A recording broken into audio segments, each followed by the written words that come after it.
Hello, everyone, and welcome back. Before I get started, I want to let you know two things.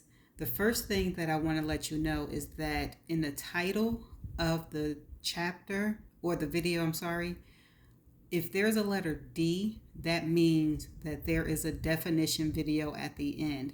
If you don't see the letter D, that means there's no definition and there won't be any edits. So if you see a D, that means it's going to be an edit, and I'm going to have the words on the screen, the word or words on the screen. And if there's no D, it's just going to be straight video upload with no intro and no outro. Okay, so that's the first thing. And then the second thing is that I did a little bit of house cleaning with my playlist. So I had all the books that I've read so far on my channel in one playlist. So what I did was created a playlist for each book that I read. So I believe there should be 7 playlists now, which would be easier for anyone that's interested of going back and listening to my books that I read. Okay, so those are the only 2 things that I had to mention. Are you ready? Here we go. Grand Courtroom, St. Lucia's High Court, 9 months later. The NBC reporter stood in front of the camera, microphone in hand, and the High Court of St. Lucia's framed behind her. The cameraman counted down. 3, 2, 1. He pointed at her. We've just received word that the jury is back in the case of Grace Sobold case. Oops, let me reread that again. Sorry. We've just received word that the jury is back in the Grace Sobold case. It's been a long 9 months for Julian Christ's family as they sought justice for their son who was killed here in St. Lucia's back in March. A 4th-year student at New York Medical College, Julian Christ's body was found on the morning of March 30th, having washed up on the famed Sugar Beach, where he and a classmate had gathered over spring break to celebrate a friend's wedding. Originally believed it to be an accidental fall from one of St. Lucia's legendary twin patines, detectives quickly began to suspect foul play. Just 2 days into the investigation, Chris' fellow medical student and girlfriend, Grace Sobold, was taken into St. Lucia's custody and charged with Julian's murder.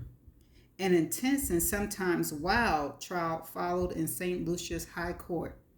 Today, Grace Sobold's fate will be determined by a group of 12 jurors.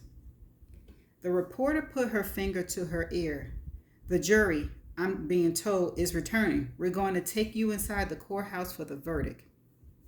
The production crew cut to the inside of the courthouse, which was crowded with spectators lining the pews like a busy Sunday church service. Reporters and cameramen from CNN, the BBC, and Fox News crowded along the back wall.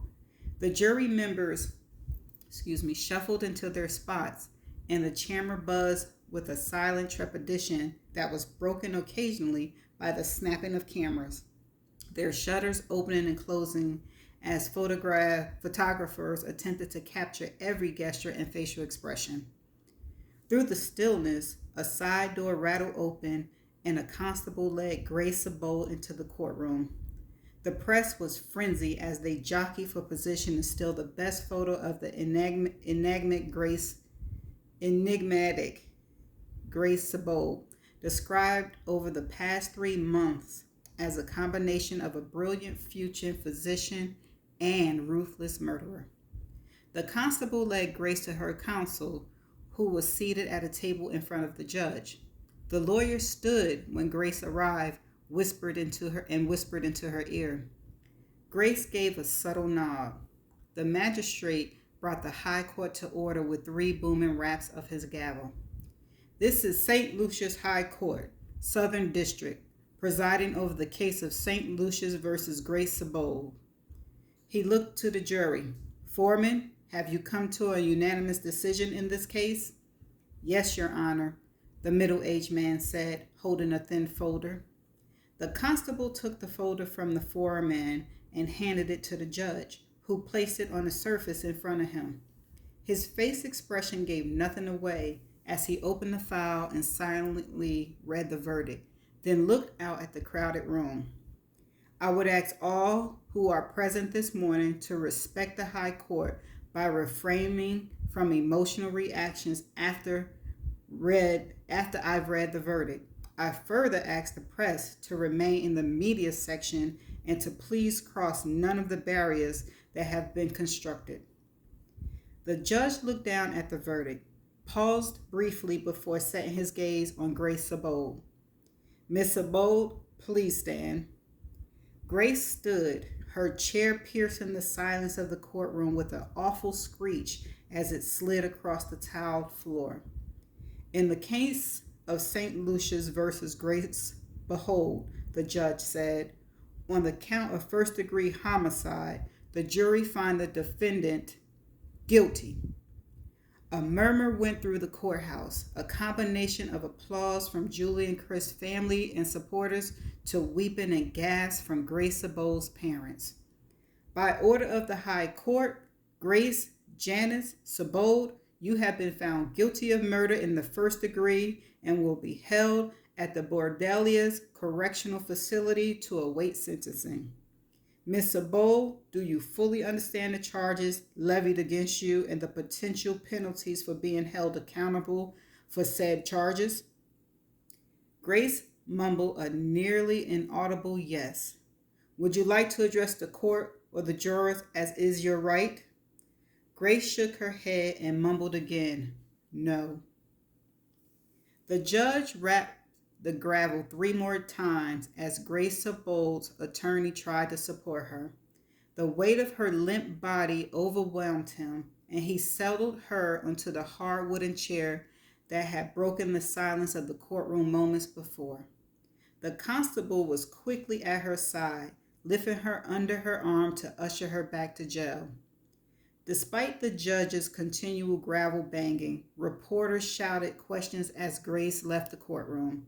Did you do it, Grace? Are you guilty? Will you appeal this decision, Grace? Are you remorseful for what you've done? Do you want to say anything to Julian's family?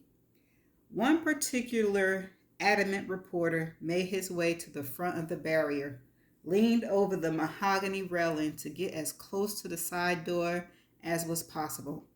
The constable shuffled Grace toward the opening doorway. Grace, the reporter said in an urgency that caught her attention and made Grace glance at him. When their eyes met, the reporter shoved his microphone over the barrier, cutting the distance between him and Grace to an impressive 12 inches. Why did you kill Julian? Grace blinked at the bluntness of the reporter's question. The constable swatted the microphone away and pushed Grace through the side door, leaving the shouting reporters and their clicking cameras behind. And that is the end of this chapter. There are no definition videos, so see you in the next chapter.